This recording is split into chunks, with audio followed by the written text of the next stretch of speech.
안녕하세요, 여러분. 저는 서울에 거주하고 있는 30대 초반 여성입니다. 프리랜서로 재택근무를 하는지라 가끔 쉬면서 유튜브를 즐겨보곤 하는데요. 제 사연도 보내보면 어떨까 싶어 이렇게 글을 쓰게 되었네요. 제가 여러분에게 들려드릴 이야기는 아나무인의 극치였던 신우와 시어머니 이야기예요. 이혼했냐고요? 아닙니다. 다행히 항상 제 편이 되어주는 남편 덕에 참고 살고 있는 거죠. 지금도 물론 참고 있는 건 아니고요.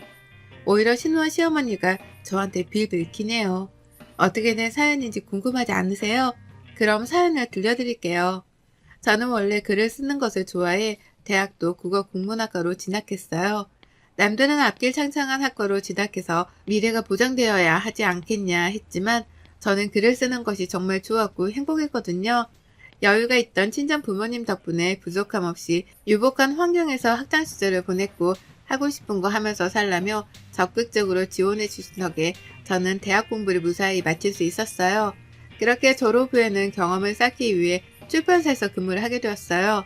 남편도 직장을 다니면서 만나게 된 케이스고요. 남편은 디자인 회사에서 책 표지, 잡지 표지를 담당하는 직원이었고 함께 프로젝트를 진행하며 가까워진 탓에 연애를 하게 되었고 지금 이렇게 부부가 되었답니다. 남편은 성정이 정말 착하고 모질지를 못합니다. 며느리 사랑은 시아버지라고 시아버지도 저라면 꿈뻑 하세요. 생일이 되면 매번 용돈에 축하 선물에 직접 떡이나 케이크도 만들어주시고 카드도 써주실 정도로 정말 다정하시고 인자하신 분이세요. 그런 아버님을 신랑이 꼭 빼닮았습니다. 제가 말씀드리는 이 부분만 보면 저는 결혼을 정말 잘한 것 아니냐 하실 텐데요. 정작 문제는 신우이와 시어머니였어요. 막장 드라마에서 보던 아나무인의 극치가 설마 나한테도 나타나겠어? 했는데 웬걸요. 떡하니 인생에 끼어들어 태클을 거는 존재가 바로 눈앞에 있었죠. 아버님만 따로 찾아뵙고 서로 왕래는 하고 있지 않지만 그만한 이유가 있어요. 재작년 제가 그 사건을 겪고 난 뒤 시부모님이 이혼을 하셨거든요. 남편도 치가 떨린다며 아버님만 찾아뵙자고 단도리를 한 탓에 뭐 저야 편하게 된 거죠. 남편과 정말 어렵게 결혼했습니다. 파혼의 위기가 있었지만 남편을 많이 사랑했기에 꾹 참고 결혼에 성공했어요. 파혼할 뻔했던 이유와 몇 년 전 사건으로 인해 시부모님이 이혼하신 일, 제가 시누이와 시어머니를 없는 사람 취급하며 사는 이유가 같아요. 결혼 전 양가 집안에 인사를 드리러 갈 때부터가 시작이었어요. 남편의 집에 인사를 갔는데 오느라 고생했냐는 말도 없이 대뜸 빈손으로 왔냐고 묻는 것을 보고 빨리 파악했어야 했어요. 당시 시부모님은 경북 문경에서 과수원을 운영하고 계셨거든요. 아니 제가 처음 인사드리러 간 자리에 빈손으로 갔겠어요. 잘 보이려고 한우 세트에 고급 찻잔 세트에 또 30만원짜리 양주 한 병에 양손 가득 들고 갔어요. 야근까지 한마당에 더군다나 먼 길을 온 손님한테 앉으라는 말 한마디도 없이 면전에 대고 이런 말씀을 하시더라고요. 너무나 기가 막혔죠. 쓸데없이 이런 거 왜 들고 왔니? 차라리 돈으로 가져오지. 그리고 누구 코에 붙이라고 이 정도 막 가져온 건지 모르겠네. 비싸 보이지도 않고. 얘, 이거 백화점에서 산 거 아니지? 신우이는 내 선물 없어요? 다 엄마 아빠가 좋아하는 거고 왜 내 선물은 없죠? 원래 이런 데 오면 미리미리 준비해야 하는 거 아닌가? 벌써부터 점수 깎이네. 때리는 시어머니보다 말리는 신우이가 더 밉다고 했던가요? 신우는 겨우 저보다 3살이 많았고 그래서 그런가 다짜고짜 말을 놓더라고요. 어차피 결혼하면 자기가 손님사람 되는 거 아니냐며 저를 가르치려고까지 하더군요. 처음 뵙는 자리에서 큰 소리가 나게 할 수는 없기에 남편을 쳐다보며 이 악물고 참았어요. 그렇게 서울로 돌아오는 차 안에서 남편과 크게 다투었어요. 왜 그런 말을 듣고도 가만히 있었냐며 제가 몰아세우자 본인도 긴장해서 아무 소리도 못 들었다며 미안한데 너무 몰아붙이지만 말라고 하는 거였어요. 저는 결혼해서도 중간 역할을 제대로 하지 못하면 이 결혼을 못한다고 엄포를 놓으니 남편도 충격을 먹었는지 집까지 찾아와 자기가 시누이와 시어머니를 단둘이 하겠으니 결혼하자길래 어렵사리 화해를 했습니다. 그렇게 시간이 흘러 상견례 하는 날이 다가왔고 서로가 긴장한 채 약속한 한정식 식당에 들어섰고 적막감도 잠시 시댁에서 먼저 이야기를 꺼냈어요. 금전적인 여유가 있으시다고 들었어요. 세아가 통해서 들은 건 아닙니다만 어쩌다 보니. 결론만 말씀드리자면 결혼 자금으로 얼마 정도 생각하고 있으세요? 저희 귀한 아들 해랑하는 것도 모자라 이 정도 조건이면 괜찮은 것 같은데. 이런 말씀을 아무렇지 않게 하시는 겁니다. 그리고 결혼하면 부모님이 선물로 아파트 한 채를 마련해 주신다고 했어요. 원래 제 몫으로 주려던 유산이 있고 결혼하는 김에 넘겨주신다고 하셨죠. 그래서 신혼집 문제는 해결된 줄 알았어요. 그런데 시어머니께서 아무리 그래도 혼수는 여자가 하는 거라며 훈수를 두시는 겁니다. 시누이까지 합세에 따지는 꼴이 가관이더라고요. 원래 결혼하면 출가외입니다. 친정간의 인연을 끊어야 하는 거 알고 계시죠? 제가 윗사람이니 잘 가르칠게요. 그리고 혼수도 엄마가 말을 안 해서 그렇지 원래 여자가 해오는 거랍니다.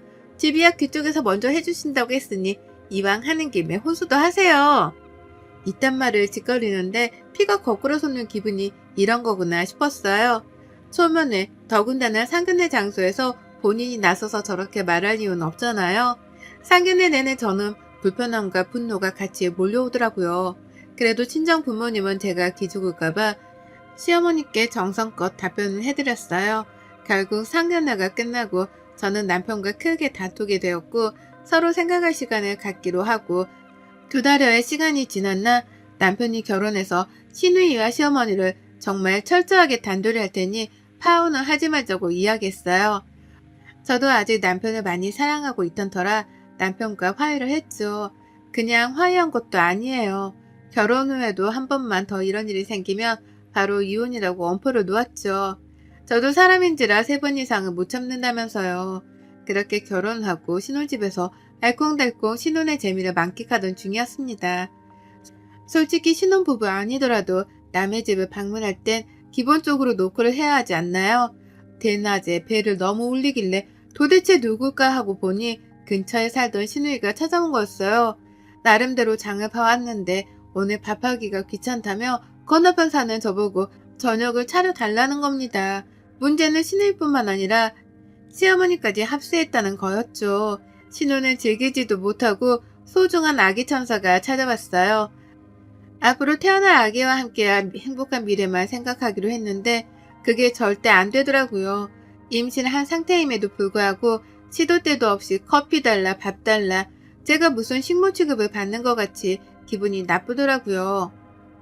옳게 내가 나서서 미리 우리 집안에 대해 알려주는 거야. 고맙게 생각해. 어디 가서 이런 시누이도 없다. 남의 온갖 생색은 다 내고 정말 절 머슴처럼 부리더군요. 제 성격대로라면 당장이라도 뒤집어 엎고 한 소리 했을 텐데 어쩌겠나요? 뱃속에 아이도 있고 남편 얼굴을 봐서라도 참고 살아야죠. 한 번은 과로로 인해 복통으로 병원에 입원을 했던 적이 있는데 시누이와 시어머니가 찔렸는지 그땐 저한테 괜찮냐고 말을 한마디씩 하더라고요. 임신 초기였던 데다가 스트레스를 받아 몸에서 문제가 발생한 거라며 아이를 위해서라도 긍정적으로 생각하고 행동하라더라고요. 제가 퇴원 후 남편은 시댁으로 가서 한바탕 뒤집어 엎고 왔다고 해요. 자칫하면 아이가 위험에 빠질 수 있었던 순간이어서 이성의 끈을 놓아버리고 시댁에 가서 제발 저한테 아는 척 좀 하지 말라며 소리를 치고 왔다고. 그래서 그런지 더 이상은 연락이 오지 않더라고요. 그렇게 10개월 정도가 흘러 전 건강한 남자아이를 출산했고 신우와 시어머니는 아이가 태어난 지 얼마 되지 않아서인지 남편이 미리 단도리를 한 탓인지 조용했습니다. 늘 하던 참견도 안 하고 오죽하면 제가 다 불안할 정도였다니까요. 하지만 그런 생각도 잠시였죠. 아이를 낳고 병실에 시누이와 시어머니가 와서 했던 말이 괜찮냐 고생했다 이 말이 아닌 병원비가 얼마나 나왔냐 옛날에는 조리원도 없었다며 집으로 가서 조리를 하라는 겁니다. 병원 침대에 어렵사리 걸터 앉아 있는데 시누이는 집안 어른들이 오면 좋은 자리를 내줘야 해. 라며 저를 굳이 바닥에 앉히고 침대에 걸터 앉더라고요. 아이 엄마들은 아시잖아요. 자연뿐만이어도 회음부 봉합하는 수술을 받았기 때문에 안고 일어서는 것도 굉장히 힘들다는 걸요. 하지만 결혼을 하지 않았던 시누이는 그렇다 치자고요. 시어머니도 똑같은 아내였고 엄마이자 여자였는데 어떻게 저한테 이럴 수 있나 싶었어요. 너도 출가외인인지라 아이까지 낳았으니 이제는 온전한 우리 집안 사람이 되거라. 말할 힘도 싸울 힘도 없었기에 혹시라도 나쁜 생각을 하면 우리 아이에게 부정탈까 싶어 그날도 내내 하기 바빴죠. 아이가 생겨 조금 덜한 기분이었지만 여전히 시누이와 시어머니는 잔소리를 해댔습니다. 조용하고 착한 남편이 집안을 뒤집어 엎을 정도로 화를 냈으니 눈치를 보더라고요. 남편이 출근하고 없는 틈을 타 온갖 참견을 일삼았습니다. 예, 아이 옷이 이게 뭐니? 전부 유기농으로 사입하라? 함부로 입히면 안 돼. 우리 귀한 손주 금이야 오기야 예쁘게 키워야지. 너는 아기 옷 고르는 안목도 없니? 라며 가끔 아이 옷 용품 등 좋다는 건 싹 쓸어오셨어요.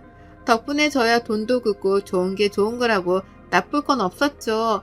저도 반포기 상태로 이제는 그러려니 했던 것 같네요.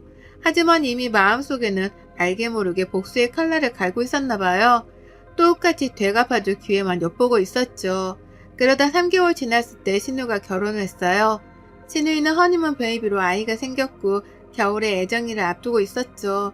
배가 많이 불러와 몸을 가누기 힘들어 하더군요. 저는 신우이에게 미안하지만 나름의 복수를 할 때가 바로 지금부터구나 생각했죠. 한 번은 주말에 시댁에 오라 해서 남편과 아이를 데리고 갔더니 신우이 내외가 온다며 음식을 차리라고 하는 겁니다.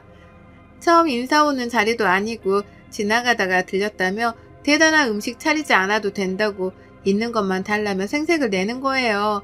그러면서 전에 나물에 아이를 가진 시누이가 잘 먹어야 된다며 시어머니는 야단법석이셨죠. 제가 아이를 가졌을 때 그 흔한 집밥 한번 해주신 적도 없을 뿐더러 오히려 옛날을 들먹이며 이거 하면 안 된다 저거 하면 안 된다 혼수를 두기 바빴으면서 가만히 생각을 한 끝에 저만 호구가 되는 것 같아 시누이와 시어머니를 작정하고 엿먹이려 했어요. 현관문을 열고 들어오는 시누이에게 한마디 했습니다. 출가회인이 어디서 친정에 발을 들여요. 시집가면서 안 배웠어요? 어머님이 안 가르치셨나 보다. 제가 대뜸 그러니까 시누이가 얼굴이 심하게 일그러지더라고요. 뭐라고? 지금 말 다 했어? 엄마 올케 왜 이래? 뭐 잘못 먹었어? 아니요. 지금 저 지극히 정상이고요. 어머님이 하도 저한테 말씀하시길래 당연히 그래야 되는 건 줄 알았죠. 형님도 출가 외인인데 당연히 그래야 하는 거 아닌가 싶었어요. 제가 틀렸어요? 예. 너 지금 그게 무슨 말이니? 말 다 했어? 오랜만에 집에 온 애한테 무슨 말버릇이야? 시누이와 시어머니가 기가 차하는 모습이 너무도 고소하더라고요. 하지만 단단히 마음을 먹은 저는 거기서 끝낼 마음이 없었어요. 저 음식도 다 했으니 가볼게요. 치우는 것 정도야 어머님 살림이니까 그 정도는 할 수 있죠? 예전에는 만삭인데도 밭에 나가서 일하고 그러셨다면서요. 어머님이 나이 드셔서 못하시겠으면 형님이 하면 되겠네요. 전 가볼게요. 약속이 있어서. 허 하며 어이없는 표정으로 저를 보는 그 사람들을 뒤로하고 저는 아이와 함께 집으로 왔어요. 남편이 퇴근하길 기다렸다가 오랜만에 외식도 하고 즐거운 시간을 보냈죠. 늦은 저녁이 다 되어서야 집에 들어왔는데 마침 어머님한테도 전화가 오더라고요. 넌 도대체 생각이 있는 애니? 임신한 애 앞에서 꼭 그러고 싶어? 걔는 내 딸이잖니. 넌 며느리고. 도대체 어디서 배워먹은 짓인지 너 앞으로 그러지 말아라. 내일 날 밝은 대로 전화해서 사과하고. 어머, 제가 왜 사과를 해야 하는데요? 저 잘못한 거 하나도 없고 어머님이 가르쳐 주신 대로 그대로 한 건데 잘못한 거면 형님이 한참 잘못한 거죠. 어디 출가회인이 친정에 드나들어요? 제가 받아치니 시어머니는 할 말이 없으셨는지 말할 가치도 없다고 화를 내시곤 전화를 끊었어요. 남편은 무슨 일이냐 물었고 저는 있는 그대로 말해주었어요. 오히려 제게 잘했다고 하더라고요. 그렇게 하지 않으면 본인들이 뭘 잘못했는지 모른다고요. 그렇게 시간이 흐르고 시누이가 출산했어요. 제가 나름 유명한 병원에서 아이를 출산했고 남편이 좋은 환경에서 쉬어야 한다며 값이 비싼 산후조리원에서 몸조리를 했거든요. 시누이도 그게 배 아팠는지 제가 다니던 병원 산후조리원을 그대로 이용하더라고요. 저와 남편은 시누이를 보러 갔어요. 이미 시어머니가 와 계셨고요. 아니나 다를까 시누이는 침대에 앉아서 시어머니가 깎아주는 과일이며 간식을 먹고 있었어요.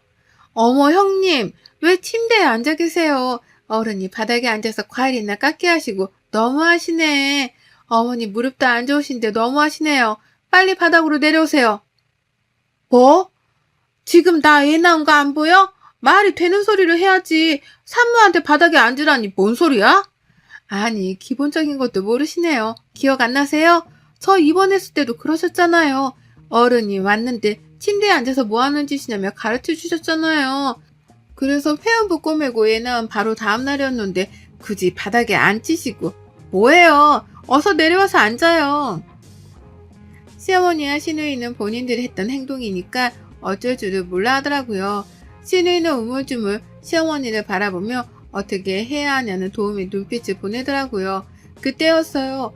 제 고개가 옆으로 휙 돌아가는 게 아니겠어요? 시어머니가 제 뺨을 때린 거였죠. 얼마나 세게 때리셨는지 제 얼굴이 다 얼얼하더라고요. 음료수를 사러 나간 남편과 시누이의 남편이 마침 들어왔고 이상한 분위기를 감지했어요. 병실에 들어온 건 몰랐던 시어머니가 눈에 불을 켜고 저에게 달려들며 이야기하더라고요. 집안의 여자를 잘못 들이면 3대가 망한다더니 네가 꼭 그 꼴을 되려고 작정했구나. 순진한 내 아들 꼬신 것도 마음에 안 들었어. 어디서 못 배워먹은 티를 대고 다니니? 내가 정말 기가 차서 어이가 없구나. 이게 다 어머니가 가르쳐 주신 건데요. 제가 뭐 틀린 행동 했나요? 저 애 낳았을 때 하셨던 행동 그대로 따라한 건데요. 저는 지금껏 어머니가 하신 말씀, 행동이 다 맞는 건 줄 알았죠. 할 말을 하니 또 얼굴이 빨개져서는 입을 꾹 다무시더라고요. 며칠의 시간이 흐르고 집으로 시어머니가 찾아오셨어요. 도저히 안 되겠다며 이야기 좀 하자고요.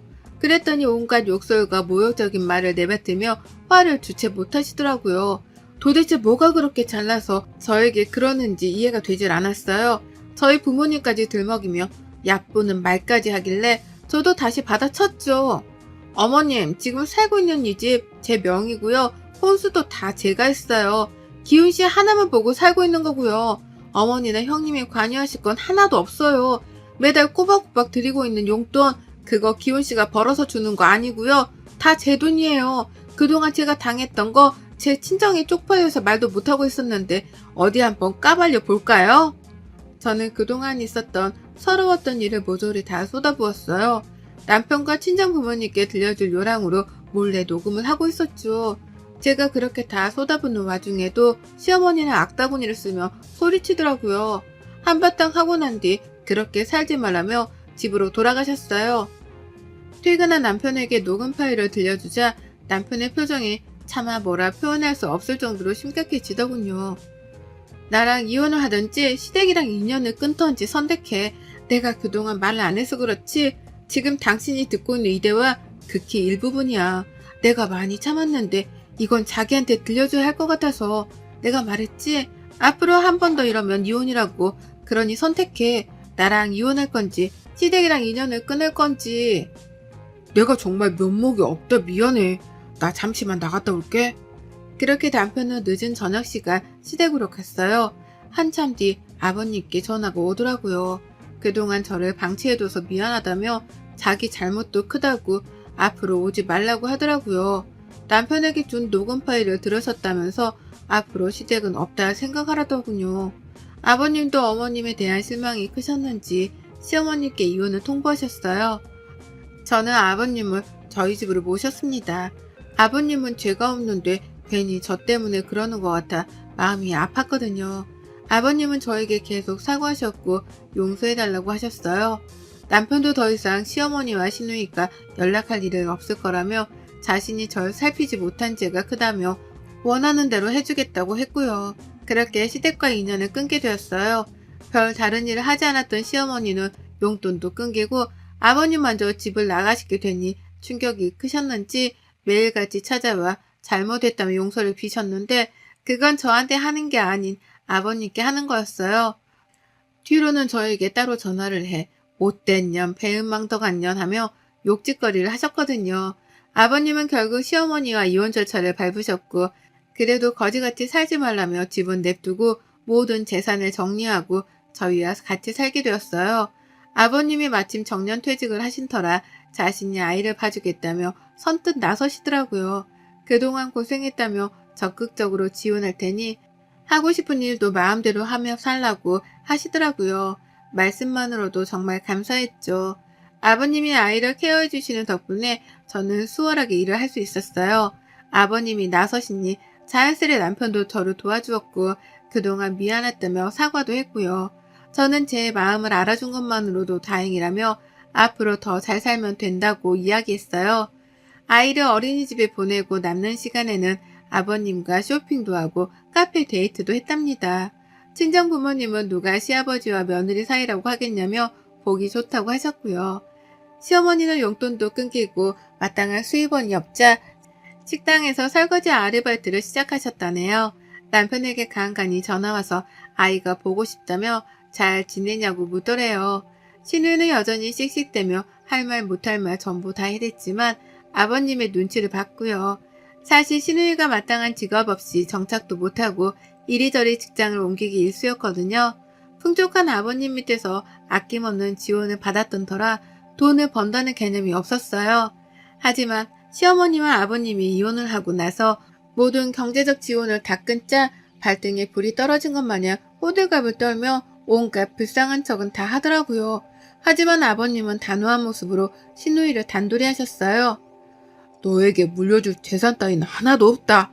너도 네 애미랑 똑같아. 부족함 없이 자랐다고? 남을 그렇게 깔보면 되겠냐? 인성부터 굴러먹었어. 제대로 정신 차리기 전까지는 내 너한테 한 푼도 줄 수 없다. 연락하지 말아라. 아버님은 신우의 버릇을 제대로 고쳐놔야 한다셨어요. 자신이 제대로 가르치지 못한 탓 남에게 피해를 줄 수 없는 노릇이라면서요.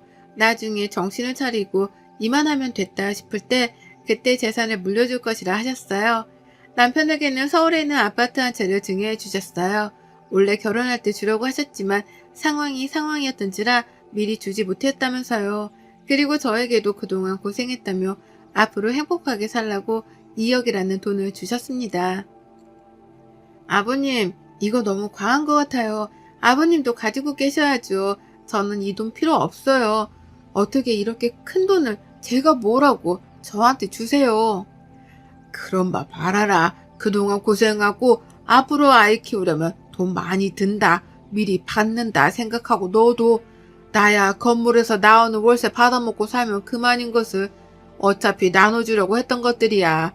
나는 더 이상 재산에 미련도 없고 너희들에게 주고도 남으니 받으렴. 저는 감사한 마음으로 받았고 미래를 위해 따로 저축해놨습니다. 여전히 시어머니와 시누이는 아버님과 남편에게 끊임없이 연락을 해대고요. 저는 앞으로 제 일에만 몰두하며 더 이상 스트레스 받지 않고 살게 되어 너무 좋아요. 불쌍하지 않냐고요? 오히려 속이 다 시원해요. 사람이 살면서 나쁜 짓을 하면 내가 직접 복수하지 않아도 언젠가는 똑같이 벌을 받게 됩니다. 제가 얼마나 못 믿어봤으면 친정 부모님까지 들먹이면서 그렇게 난리를 치셨을까요? 저는 인과응보라고 생각해요.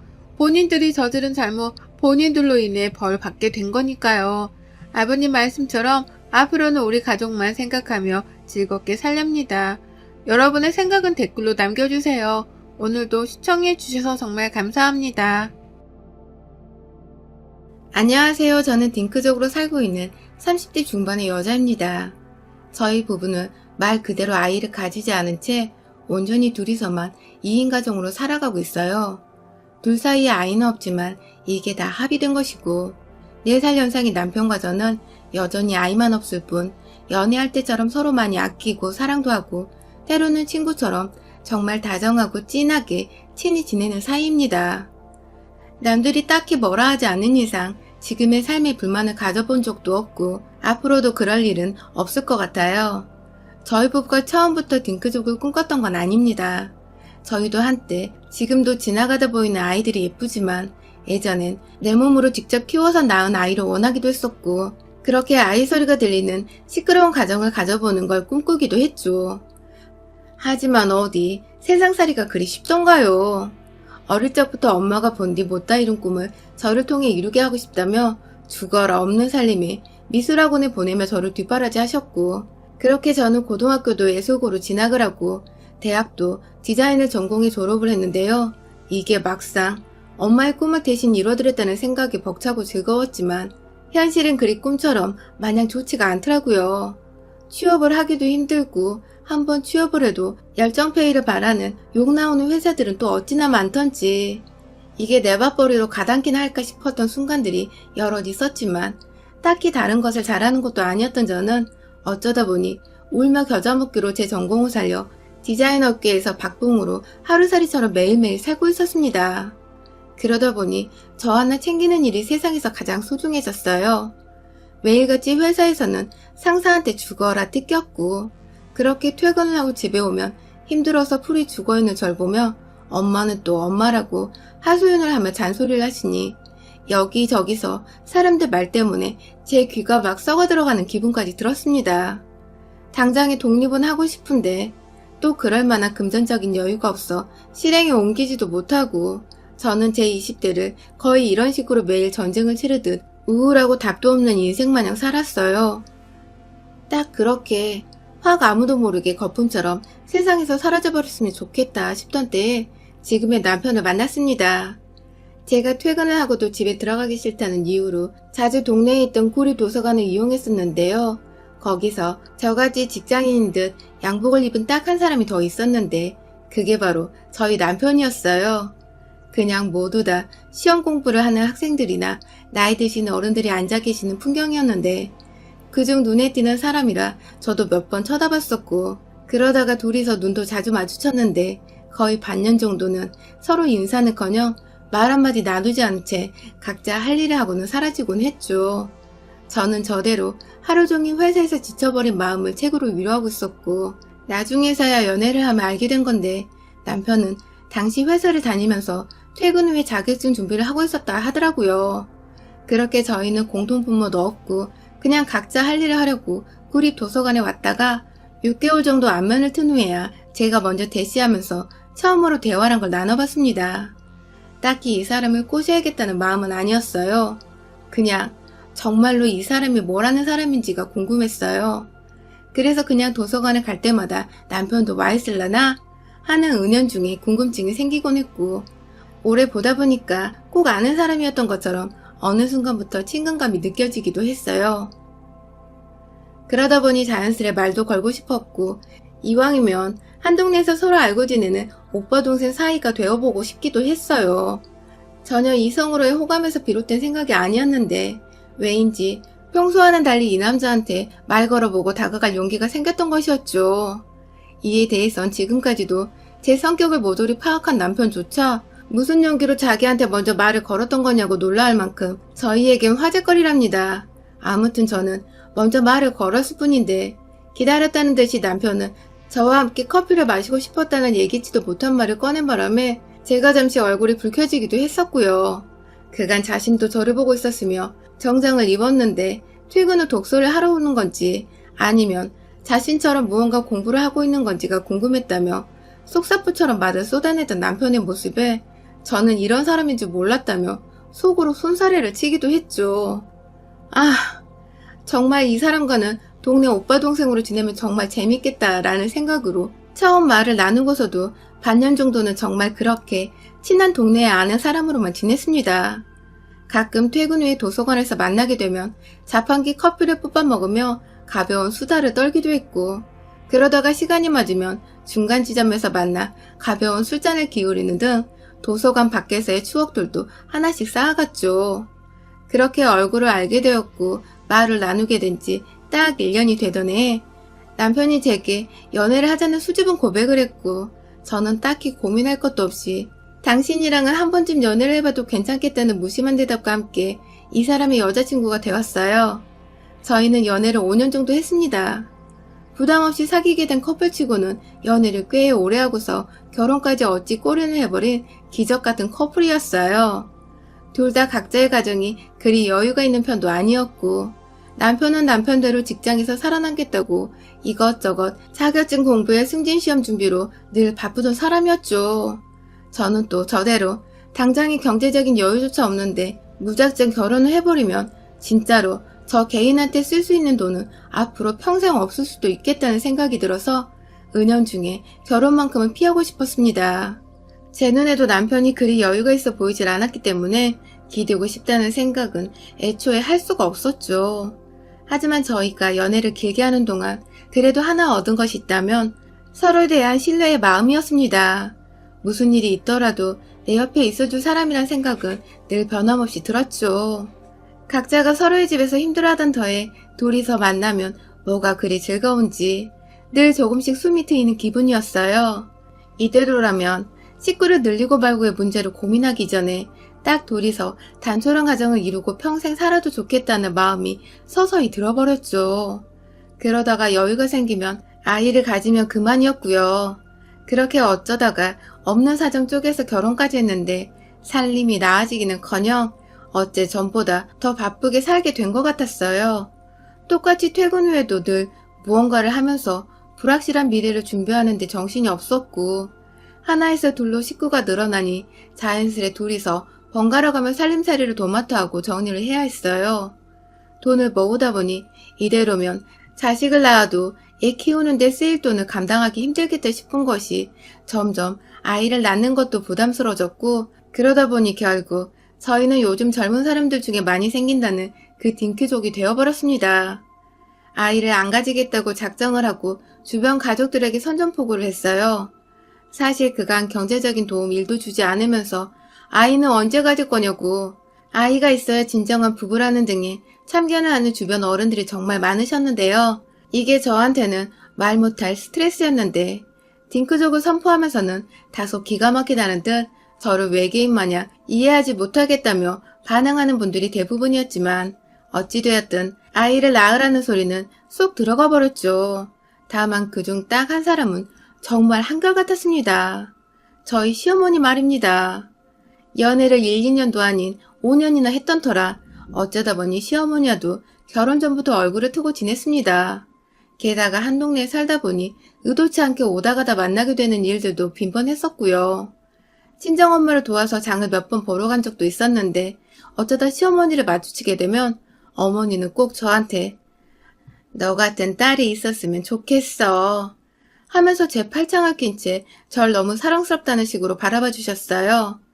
아들이 둘 있는 분이셔서 그런지 정말 혼자 매번 장을 보러 다니시는 게 그럴 수도 있으시겠다 싶었죠. 그렇다고 제가 진짜로 시어머니 딸이 되어줄 건 아니었기에 대충 애두르며 아 감사합니다 하면서 말을 흐리고는 넘겼습니다. 그런데 결혼을 하고 나니 시어머니의 저를 향한 관심이 부쩍이나 늘어났어요. 결혼식장에서부터 너가 결국 내 딸이 될 줄 알았어 라는 아찔한 소리를 하신 것과 동시에 결혼 후에 지금까지 매일같이 저를 불러대시는데 제가 아주 제명에 못 살 정도라니까요. 결혼 초에 다른 집들처럼 아주 뻔한 스토리로 시어머니 짓을 하셨어요. 딸 같아서 예쁜데 전화를 자주 안 해서 속이 상한다며 전화를 좀 자주 하라는 훈계로 몇 번씩이나 출근해서 바빠 죽겠는데 전화를 하곤 하셨죠. 왜 내 엄마도 아닌데 남편이 아닌 며느리인 내가 먼저 나서서 연락을 드려야 하나 싶어서 처음에는 빈정이 상하기도 했지만 제가 아랫사람이니 이왕이면 먼저 연락을 드리고 문제를 삼지마자는 마음으로 몇 년간 안부 인사도 꼬박꼬박 챙겨드렸고요. 그러다가 빈도수가 낮다고 하도 보채고 신경질 내시는 바람에 제가 결국 뚜껑이 열려서는 그 안부 어머님 아들한테 앞으로 하라고 할게요 하고 전화를 딱 끊었죠. 그날 남편을 붙잡아 한바탕 화를 내면서 네 부모는 네가 챙기고 내 부모는 내가 챙기자고 각자 효도는 알아서 하자고 딱 선을 그어버렸고 제 말에 동의한 남편이 그 다음날부터 시어머니께 정말 안부 전화를 드렸는데 우리 시어머니는 몇 년간 저한테 안부 전화를 받아놓으시고는 남편의 전화는 딱 하루 받아놓고는 이제부터 아들 힘들 거라며 그만 전화를 하라고 했다더군요.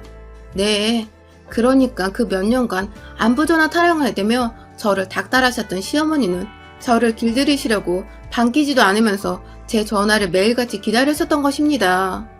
알고는 있었지만 이렇게 단번에 자기 아들 안부 전화는 그만해도 된다고 정리를 하시는 시어머니를 보니 열이 받을 때도 받았지만 애써 쓰는 숨을 쥐어 보이며 참았죠.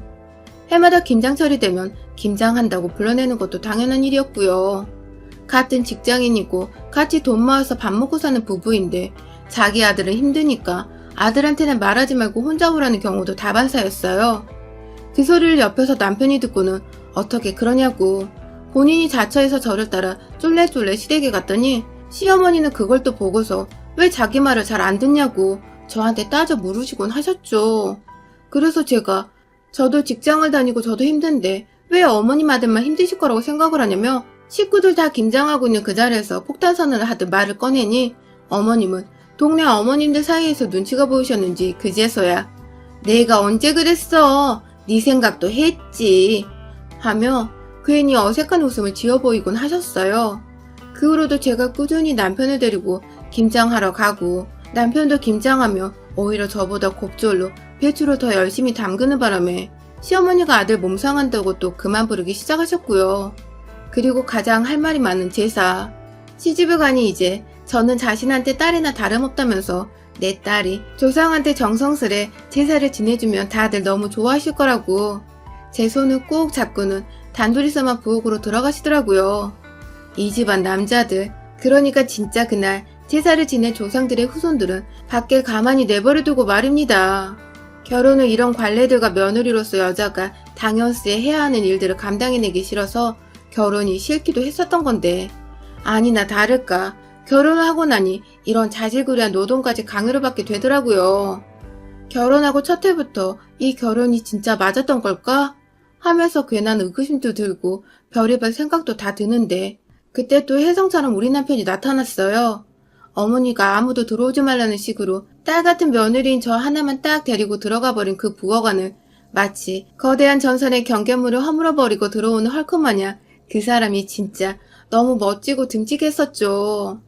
남편은 부엌으로 들어오자마자 일거리들을 한눈으로 쫙 스캔을 하고서는 이걸 어떻게 여자둘이서 해결하려고 하냐며 저를 보며 은연중에 귀여운 윙크를 날리곤 자기가 두 팔을 걷어 본격적으로 일을 시작하더라고요. 어머님이 옆에서 아구아구 하지 마라 하면서 아들 일하는 거 보기 싫다고 죽는 소리를 해대고 있는데도 눈치 밥 말아먹고 저를 도와주겠다고 나서서는 결국 아버님까지 부엌에 들어오게 한 남편. 진짜 제게는 구세주 같은 사람이었어요. 이건 뭐 이쯤 되니 남편 좀만 고생시키면 웬만한 시집살이는 다 해결이 되겠더라고요. 하지만 딱 하나 남편도 나서지 못하는 게 있었습니다. 바로 아이에 대한 잔소리였죠. 시어머니는 저희 부부가 아이를 낳기 원치 않는다고 분명히 말씀을 드렸는데도 불구하고 남편이 없을 때 제 옆에 와 꼭 조용히 말을 꺼내셨어요. 딸 같아서 하는 말인데 늙으면 후회할 거라고. 그러니까 지금 당장이라도 자식을 빨리 낳으라고 말이죠. 처음엔 이런 식으로 진심으로 절 걱정하듯이 말을 하셨어요. 딸 같아서, 딸 같아서, 그놈의 딸 같아서라는 말씀을 반복하시며 진심으로 딸 같으니 우려가 된다며 본인 손주 보는 걸 원한다 타이르셨죠. 어머님께서도 처음에 적응하는 데 시간이 걸릴 거라 생각해서 애초부터 저희 부부를 이해하실 거라 기대하지 않았습니다. 그래서 시간을 갖고 천천히 어른들을 설득하려고 했죠. 하지만 무언가 조급하신지 어머님은 늘 저를 볼 때마다 자식 얘기를 하셨고 급기야는 말하는 정도가 좀 심해지셨는데요.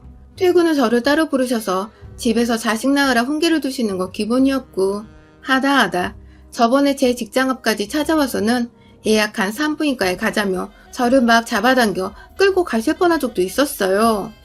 제가 아이를 안 가지는 게 아니라 못 가지는 건 아니냐면서 연기하는 거면 우리 집안에서 너 당장 쫓아나겠다는 별 상상의 나래를 펼치시며 절 데려가시는데 옆에서 보고 있던 직장 동료들이 그 모습에 기겁을 하고서는 경찰을 부르겠다고 막아서는 바람에 어머님이 뒤늦게야 정신 차리고 혼자 주랭랑치듯 도망가신 적이 있었습니다. 뭔지 몰라도 우리 시어머니가 절대로 예의 바르거나 교양 있고 정상적인 사람이 아니라는 걸 알 수 있었던 대목이었죠. 그러다가 최근에 지난번 회사 앞 난동 이후 처음으로 제게 연락이 오신 시어머니는 오랜만에 맛있는 걸 해주고 싶다면서 저를 집으로 부르셨어요. 지난번 일에 대해 사과를 하고 싶기도 하니 저 혼자 오라면서 집으로 부르시길래 너무 찜찜해서 남편을 불러 함께 퇴근한 후 시댁에 찾아갔어요. 그런데 정작 시댁에 가보니 밥은 개뿔. 가스레인지 위에 끓고 있는 국 하나조차 없었고 시어머니는 제 옆에 남편이 함께 온 곳을 보고는 무지하게 당황하시더라고요. 남편은 또 눈치 없이 엄마, 왜 밥 해준다고 불렀는데 집에 요리한 게 없어? 라고 무의식 중에 말을 꺼냈고 시어머니는 눈만 동그랗게 뜨고 있다가 처음부터 배달 음식을 시켜 먹으려고 했다며 뒤늦게야 배달 전단지를 막 뒤지기 시작하셨어요. 결국 누가 요즘 전단지로 배달을 시키냐며 남편이 나서서는 어플로 직접 마라탕을 주문했고요. 요즘 날이 많이 추워졌다고 남편이 며칠 동안 마라탕 먹고 싶다는 소리를 입에 달고 살았거든요. 그렇게 졸지에 며느리를 훈계하려고 또 불러냈다가 아들까지 딸려오고 아들 돈을 써서 마라탕까지 시켜 먹게 된 어머님은 또 속이 말이 아니셨는지 얼굴이 뚱해 계셨습니다. 이번에 사과하시면 제대로 받아주려 했는데 여전히 똑같은 어머님의 모습에 저도 괜히 더 열이 받고 동시에 통쾌하며 시아버님과 요즘 일 얘기, 사는 얘기 등을 꺼내며 아버님과의 대화에 집중을 했습니다. 그러다가 제가 화장실에 가려고 잠시 자리에서 일어났어요. 그런데 뒤에서 누가 절 따라 일어서는 게 느껴져 뒤로 돌아보니 어머님이시더라고요.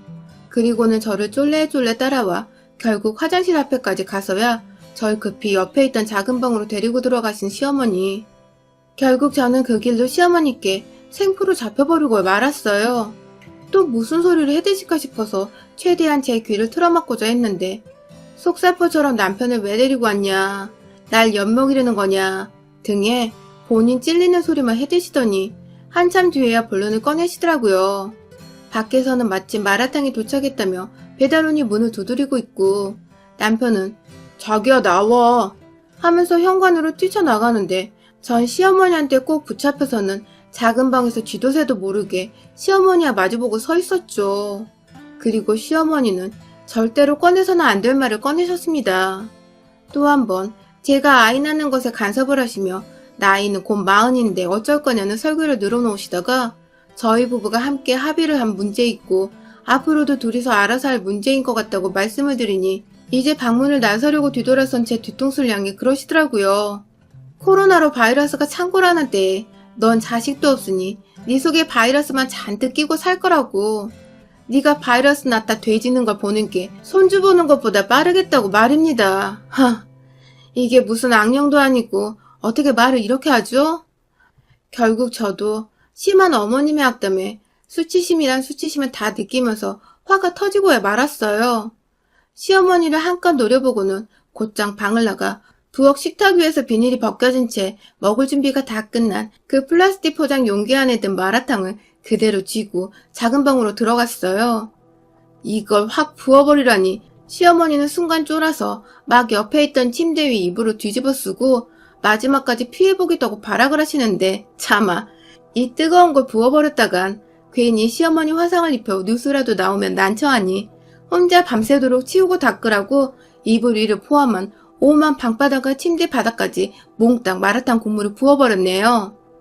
아주 온 집안에 중국 냄새가 가득한데 시어머니는 이게 무슨 일이냐고 통곡을 하고 남편과 시아버지는 밖에서 놀래 따라왔다가 제가 방구석에서 마라탕으로 난장판을 해놓고 있자 함께 놀래 입 벌리고 그대로 얼음 상태가 되어버렸고요.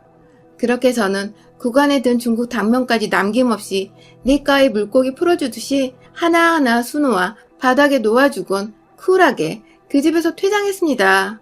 아주 영영 말입니다. 저희 어머니 그날 이후 저한테 단 한 번도 전화를 안 하고 계시고요. 저번에 저희 친정어머니 말씀 들어보니 동네에 한번 마주쳤는데 혼자 뭐가 그리 겁이 났는지 막 주랭량을 쳐 도망가셨다네요. 상상 속에 저희 엄마도 자기한테 마라탕 비슷한 뭔가를 던질 거라 생각을 하셨던 모양이더라고요. 졸지에 서일정리 완벽하게 되었고 더 이상 허튼 수작 부리는 시어머니 행패를 마주하지 않아도 되어 온전히 다시금 남편의 옆에서 오로지 저희 두 사람만을 생각하며 잘 살아가는 중입니다. 이러다 또 사과하면 받아주면 얘 얘기는 자연스럽게 꺼낼 것 같아서 현재 시어머니께는 사과할 기회조차 드리지 않으려고 제 번호까지 변경을 한 상태입니다. 아휴, 그러게 왜 엄한 며느리 속을 뒤집어 놔가지고 한밤중에 집안을 온통 마라탕 범벅을 시키셨는지. 본인 입이 화근이어서 제가 뭐라 드릴 말씀이 없네요. 여러분의 생각은 댓글로 남겨주세요. 오늘도 시청해주셔서 정말 감사합니다.